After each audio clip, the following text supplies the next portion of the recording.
bibiri udakwiriye guhigahiga cyangwa gushakisha ku ngufu hasi kubura hejuru muri ubu buzima bwo ku isi.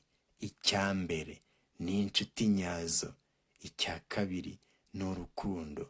Abantu ku isi burya bahitamo uko bakoresha igihe cyabo, bagahitamo abo bakunda, bagahitamo abo bashobora kwandikirana nabo, bagahitamo abo bavugana nabo, bagahitamo abo bashobora kuba basubiza ubutumwa bwabo, ndetse bagahitamo abo bashobora gusura, abo bakundana nabo, ndetse hakaba n'abo babwira yuko bahuze. Buri gihe ugasanga uramuhamagara cyangwa uramushakisha akakubwira yuko ataboneka.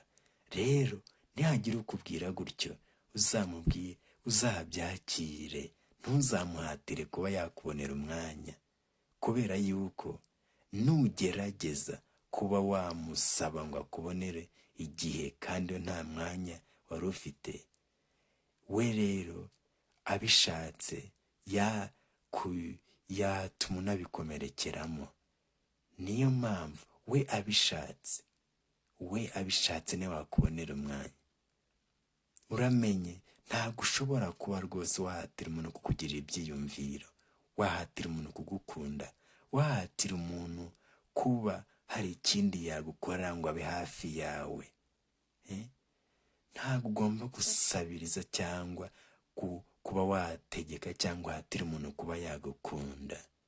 Ntugomba na rimwe gusabiriza cyangwa kuboka ku muntu kuba yaguha icyo twita keya cyangwa kuba hafi. Ntabwo ugomba na rimwe kuba wasaba umuntu ngo umuhatirize kuba yavugana nawe, yagusura, yakuvugisha, cyangwa usange wamuhamagaye no kuri telefone inshuro zirenze 5, kandi mu by'ukuri telefone ashobora no kuba yifite cyangwa se wenda hari ibyo ahugiyemo. Mureke we nahuguka araguhamagara, nataboneka nyine, ariko mu by'ukuri abona yuko we wamuhamagaye. Ntabwo ugomba na rimwe gusabiriza cyangwa guhatira umuntu kuba yagushyira ku mwanya wa mbere. Wabishatse yabikora.